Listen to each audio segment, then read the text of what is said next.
Welcome back to the channel, Modeling Maestro here. I'm an Amazon associate. That means if you use the Amazon links in my video descriptions to purchase kits, tools, or equipment featured on the channel, I will earn a small commission at no extra cost to you. It's a simple way to support the channel while picking up the items that you need. All right, welcome back to the channel. Obi-Wan Kenobi here. My name is Jason. As you can see, we're going to do a slightly different format in this video. I've got a great model that I've been wanting to build for a long time for a particular aircraft that I've been wanting to build for a long time. Very, very excited.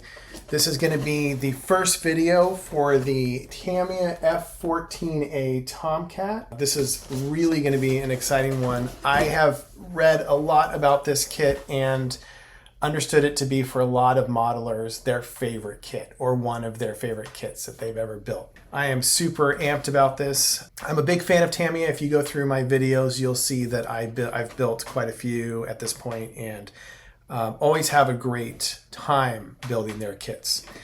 All right, so I just want to give you a quick little rundown of what the plan is for this model eventually. I got this set of decals from Bullseye, and we're going to be building the Snodgrass aircraft here at the top. Pretty well-known aircraft as far as F-14s are concerned. This paint scheme, this particular scheme, I can't remember if it was a monogram. I think it was a monogram kit from the 80s. But I love it. I think it's beautiful. They got the radome tan in the front. They got the white and the yellow in the back here. So many great reasons to do this particular scheme. So that's the plan. What's funny is I always told myself the next time I build an F-14 Tomcat, it'll actually be this particular one from this pretty great Verlinden book, this one here. And so my plan eventually is to build this low-vis aircraft or one similar to it. I'll show you another photo of this one. So eventually I'll be doing the low vis of this one, VF31. We're gonna get going on this kit. Let me know in the comments if you've built it, if you have any suggestions, any complaints, anything that you've noticed about it. I would love to get your feedback and kind of take a look at what we have here as far as detail and any sort of rivets or scribing. And the details looks very sharp. The plastic feels nice. This is a kit from 2016. This particular F-14 allows you to have the wings swept out or tucked back in. I'm going to do them tucked in. I'm not going to do the sweep out. That's, as far as I know, is reserved only for, I believe it's reserved for takeoff and in flight. There is another F-14A kit that came out for Tamiya a couple years later, which is getting ready to take off the catapult. But I knew right off the bat that that wasn't the kit for me. I wanted to have this one parked. So if you are planning to do a parked vehicle, make sure you get this particular number.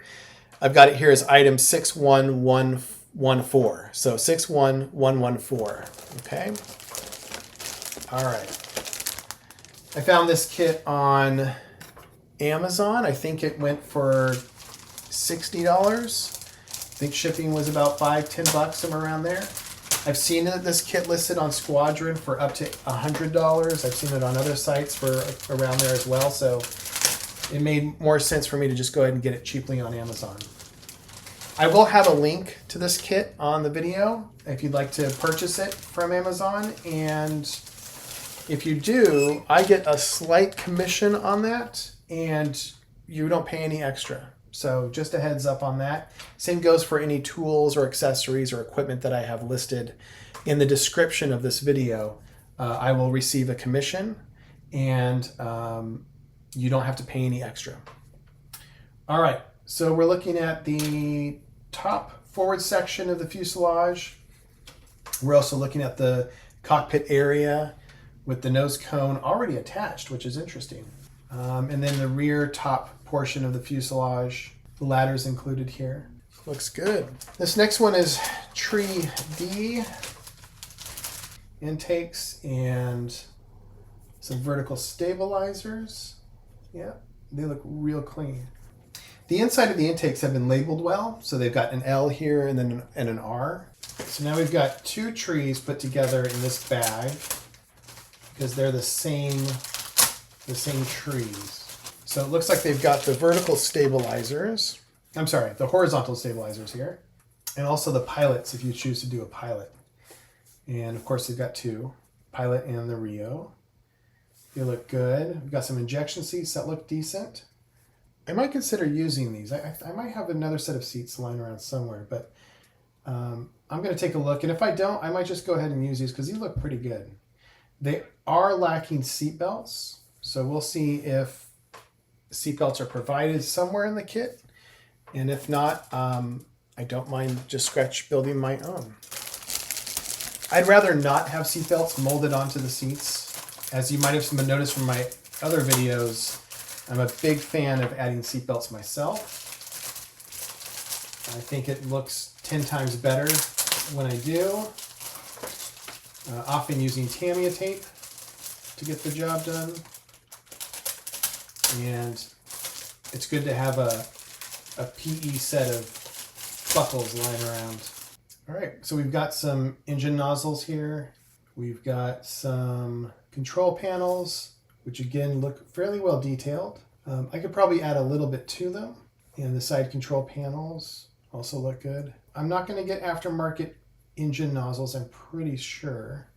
I'm going to go ahead and take a look quickly here at the canopy and the windscreen. The windscreen has a whole forward section that's going to be fused to the fuselage rather than being by itself and then dropping it in place and trying to get it to be fused to the fuselage well. It looks like they just have this forward section. This is really great. This is exciting.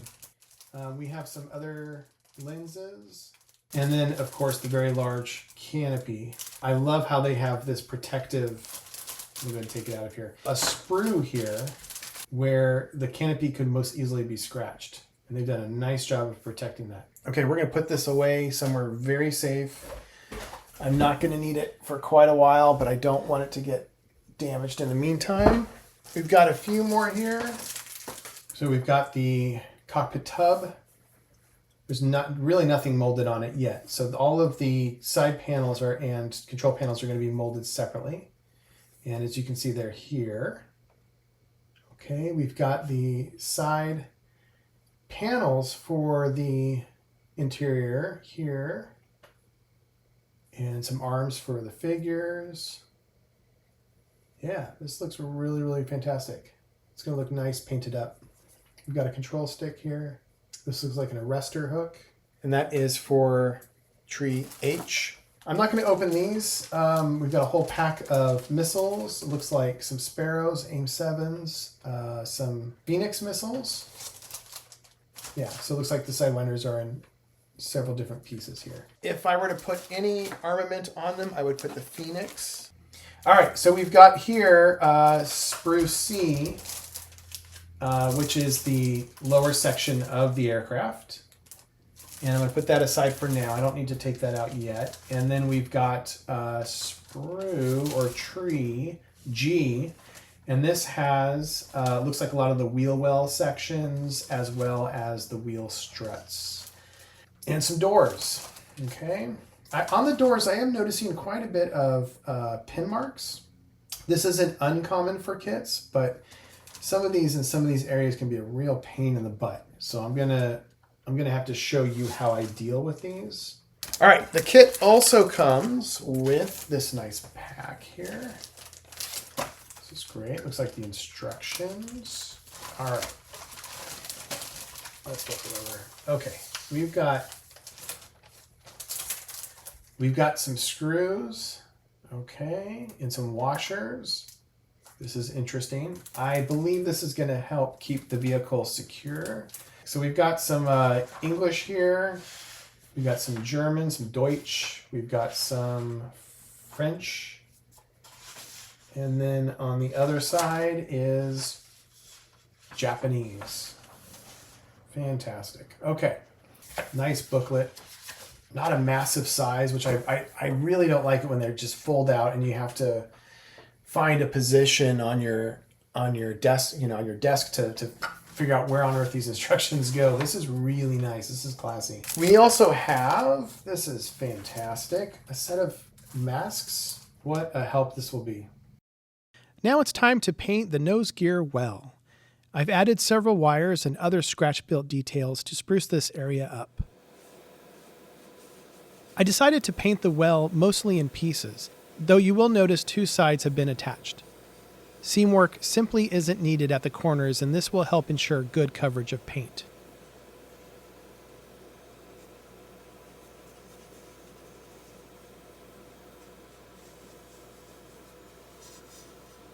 I am using my main airbrush at the moment, the GSI Krios Procon Boy 270. The link to purchase this airbrush can be found in the description below. Tamiya paints, which are technically lacquer acrylic, are specially designed to adhere to polystyrene and therefore do not require any primer. Once the white has been laid down, I picked out certain details with black and gray, and I placed a few decals here and there. Next, the parts received a coat of gloss, Tamiya Clear X22. This was to prepare the pieces for the oil wash. My preferred wash is a mixture of Winsor & Newton artist oils thinned with terpenoid. I use a black color with tints of white to create a dirtier gray color. A pure black wash against white would look too unrealistic. I applied the wash with the large soft brush. I find that the more terpenoid that is applied to the oils, the faster the wash dries. However, the pigment will be weaker and more likely to lift out of the crevices and panel lines. You will know when an oil wash is dry when it takes on a flat appearance. If it is still glossy, it's still wet. Once the wash is dried, I use Q-tips to gently remove the excess from the surfaces, leaving the remnants in the panel lines and other details. The wheel well then received a flat coat and all parts were glued together.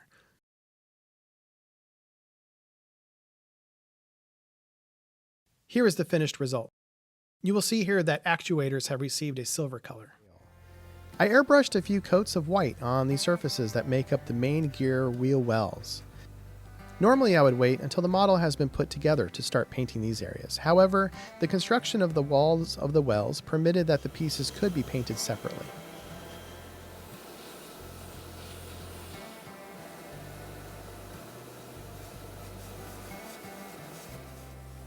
The inside of the panels that attach to the intakes also receive a white color. Next, the panels were attached with Tamiya extra thin cement to the top portion of the fuselage.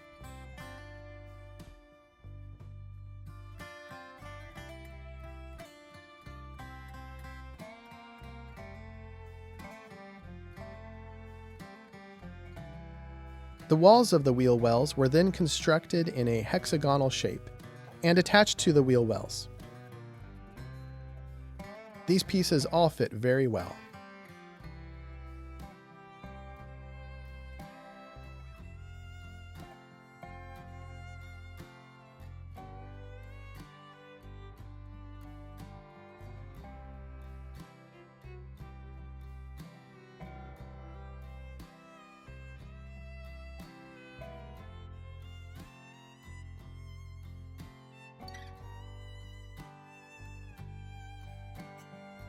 Next, it was time to construct the interior of the fuselage, where the wing connector would be attached. This kit provides the option to show the wings as swept back or fully extended. I will leave the wings swept back, but I love that Tamiya designed the wings such that they could be removed and attached at any point during or after the build. These movable pieces are attached with washers, screws, and nuts, all provided in the kit. A simple Phillips head screwdriver was needed to set the screws in place. Take care to ensure that the teeth of the gears are all in the proper position as stated in the instructions.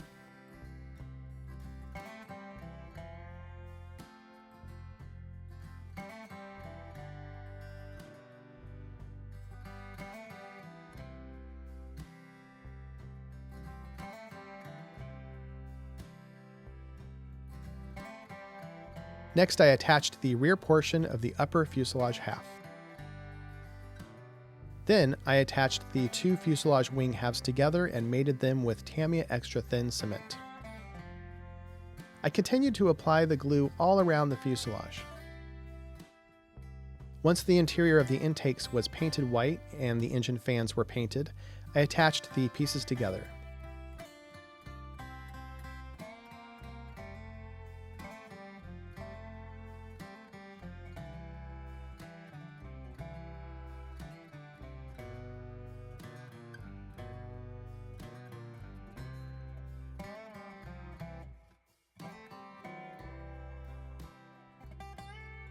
The body of the aircraft just seemed to fall together. The fit was just excellent.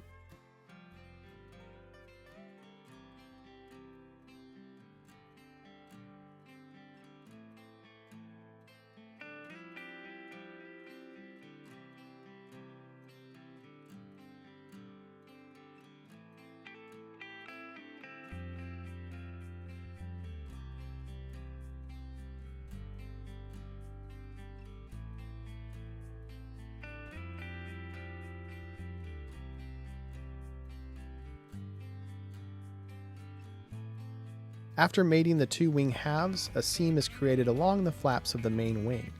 According to my references, this should be filled.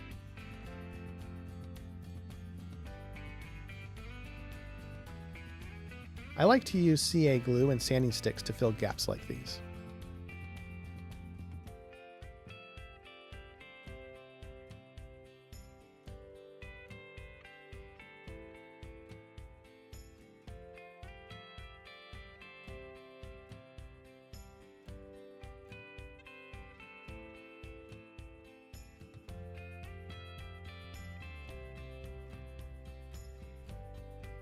I purchased a set of 3D decals from Babibi Model. I have used 3D decals from this company before and really liked the product. However, this set looks quite pixelated. I will attempt to fix this later on. The cockpit color was carefully mixed with Tamiya paints to match my references. However, the 3D decal set included areas beyond the black control panel. These gray areas did not match my painted colors, so I removed them with a blade. White glue is used to adhere these decals to the surface. After the 3D decals dried, I sprayed the cockpit with Tamiya gloss. Once the gloss was dry, I added a wash. My preferred wash is a mixture of Winsor & Newton artist oils thinned with terpenoid. I use a black color with tints of white to create a dirtier gray color. A pure black wash against the cockpit color would look just too unrealistic. I apply the wash with a soft brush. I find that the more terpenoid that is applied to the oils, the faster the wash dries. However, the pigment may be weaker and more likely to lift out of the crevices and panel lines when it's dried. You will know when the oil wash is dry when it takes on a flat appearance. If it is glossy, it's still wet. Once the wash is dried, I use Q-tips to gently remove the excess from the surfaces, leaving the remnants in the panel lines and other details.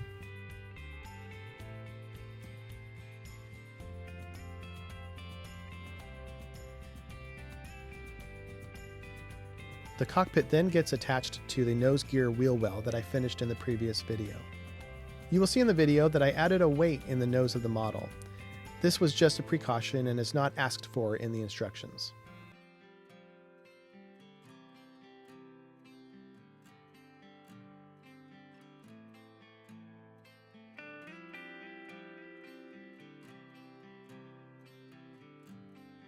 Next, I painted the interior of the engine nozzles white and started to weather their interior.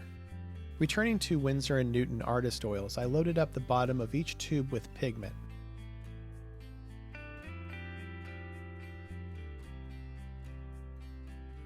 Then, with a Q-tip, I pulled the paint up toward the opening.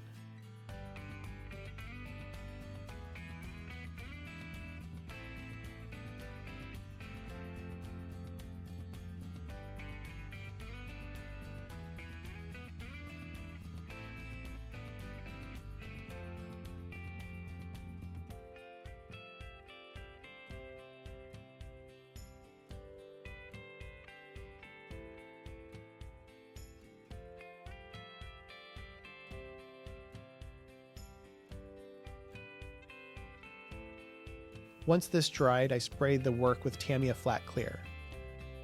This step secured the work as a base for the weathering to come next. Next, I added some more oil mix along the walls of the tubes. Then with a clean Q-tip, wiped away the pigment to create the impression of thin streaks.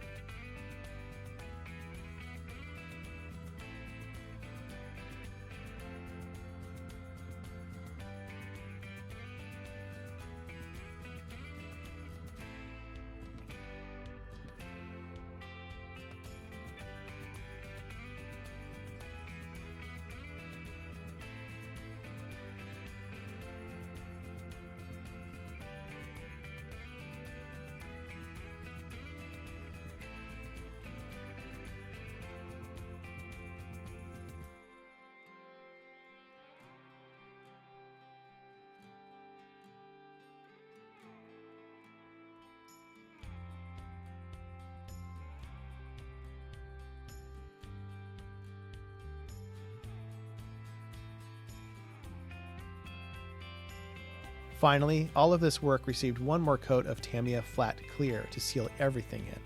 This effect matches my references well. This model will receive some pre-shading. The first step is to airbrush black lines along the recessed panel lines. These lines don't need to be especially thin or perfectly straight at this stage. They will be refined shortly.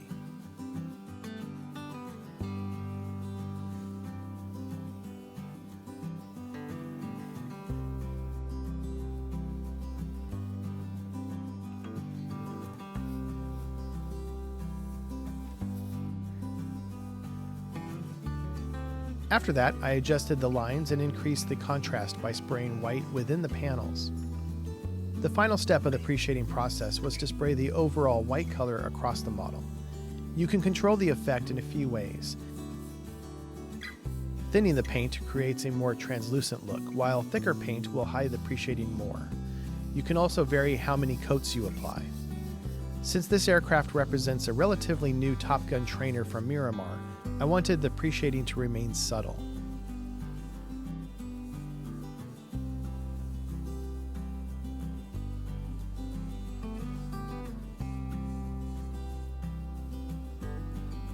A quick note about the colors. This aircraft will be finished in light gull gray, FS 36440, and white. I often mix Tamiya paints to get the shades I want. For light gull gray, I mix XF20 medium gray with an equal part of XF2 white.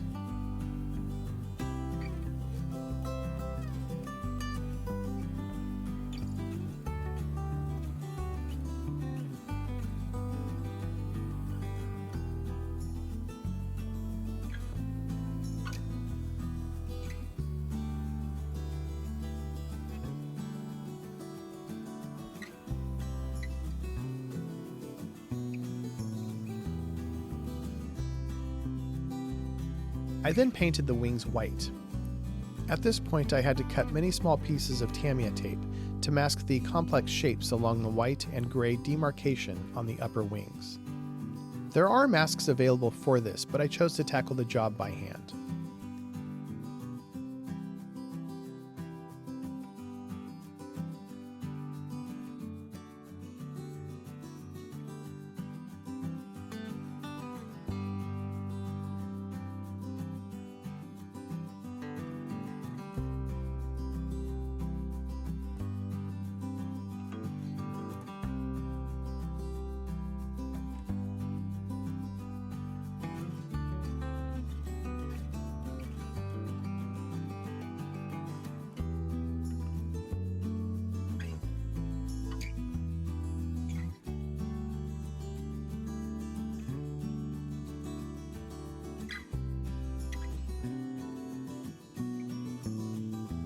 Once everything was dry, I removed the masks to reveal the gray along the sides of the fuselage.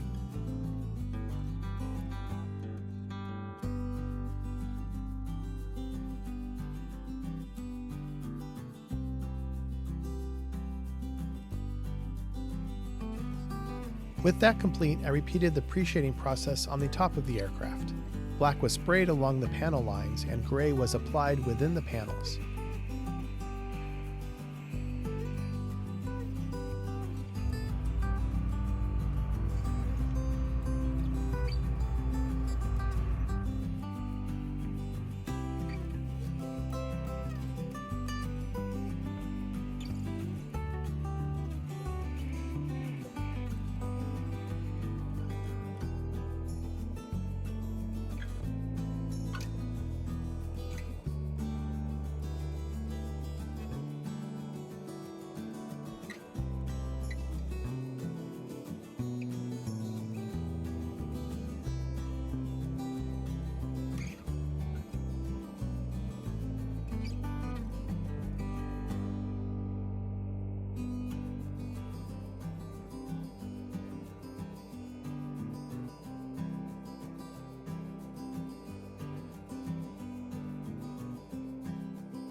This image shows the first of several coats of the topside gray.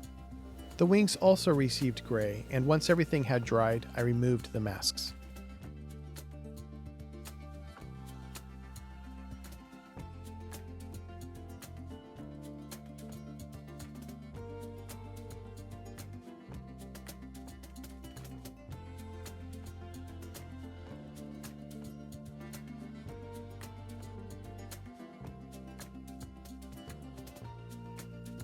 The nose cone was then painted white.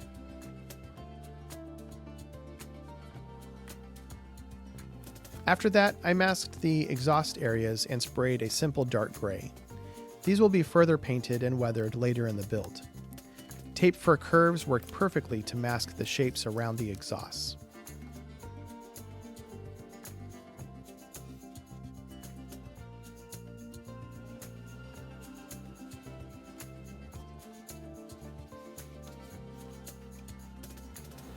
I then masked the nose cone using a combination of Tamiya tape and tape for curves and sprayed a custom mix to replicate the radome tan color seen in my references. I masked and painted the underside of the windscreen and glued it into place. After that, I remasked the upper surface and sprayed light gull gray along the demarcation line.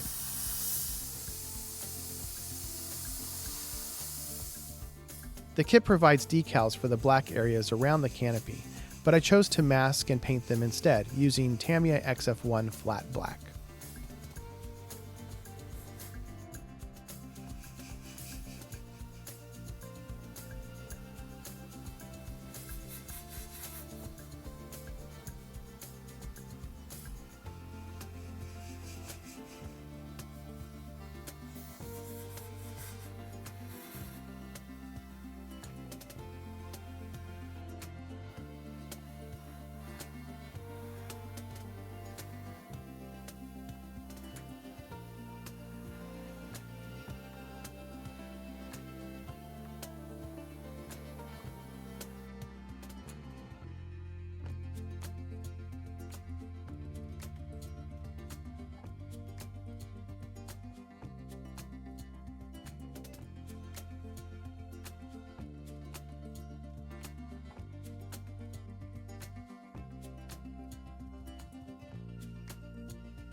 The fabric covers on the F-14 were given a few spots of black before airbrushing the tan color. I then lightly weathered these areas with artist oils. These sections often weathered toward a purplish tone, but since I'm depicting a newer aircraft, I kept them more on the tan side. To break up the solid tone of the upper surfaces, I punched various holes in a 3x5 card and lightly sprayed a lighter shade of gray in random areas.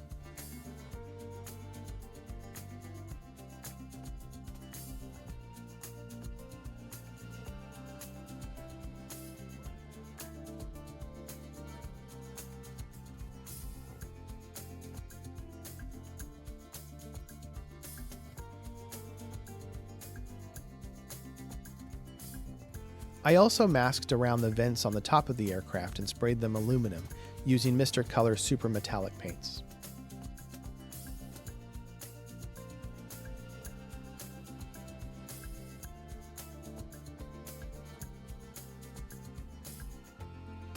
The same treatment was applied to the forward section of the gun on the port side.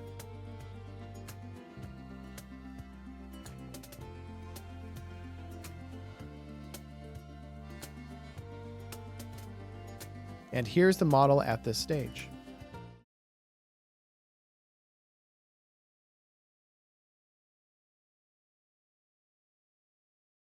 Now that the model has been painted up, I sprayed a few coats of Tamiya gloss.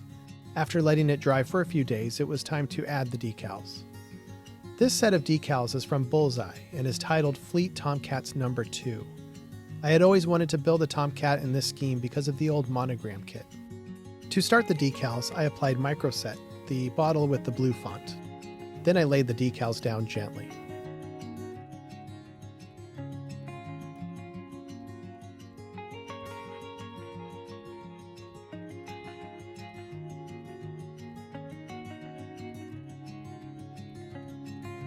After positioning each decal, I let it dry, then gave it a passive microsoled the bottle with the red font. This process is tedious but rewarding.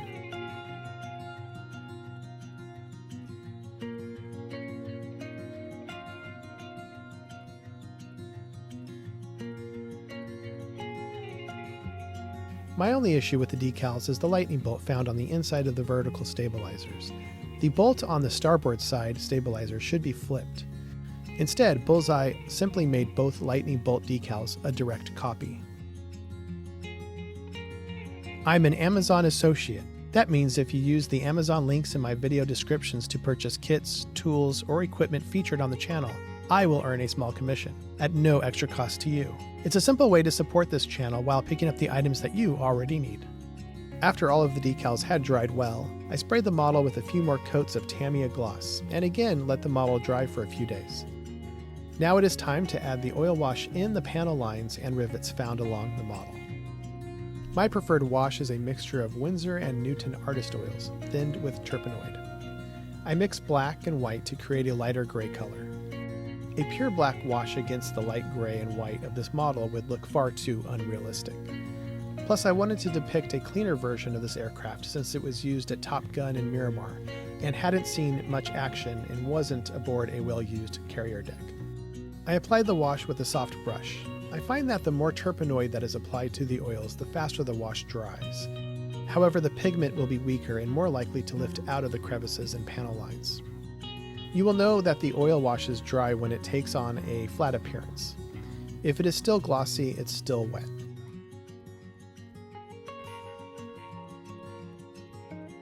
The gloss coat is necessary for the oil wash. Without it, the decals will soak up the color of the oils. Once the wash is dried, I use Q-tips to gently remove the excess from the surfaces, leaving the remnants in the panel lines and other details.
As I am removing oils, you may notice that they have potential for some interesting weathering effects.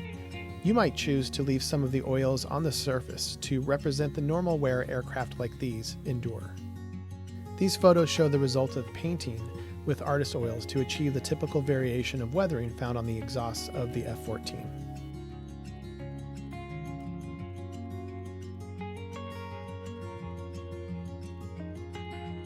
Next, I glued the 4 Phoenix missiles to the underside of the aircraft and slid the wings in place.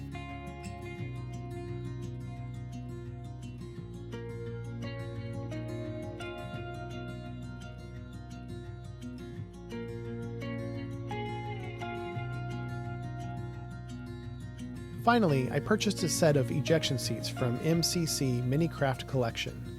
These 3D printed seats are remarkable. They are packed with sharp detail. The seats received a base coat of the black.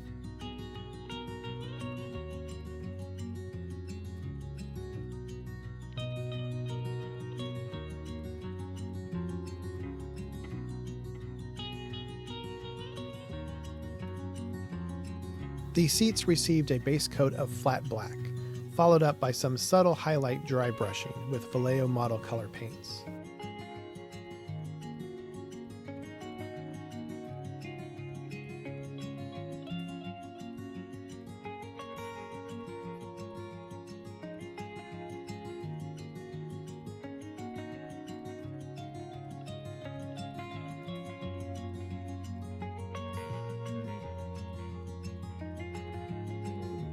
Next, various Vallejo paints were mixed together to produce the colors found on the seat cushions, seat belts, and other details.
I found an old set of ejection handles I had made years back for another F-14 kit that was never completed. I added these to the seats and added a few decals provided in the Tamiya kit. Once the seats were in place, I lowered the canopy into position and the model was officially finished.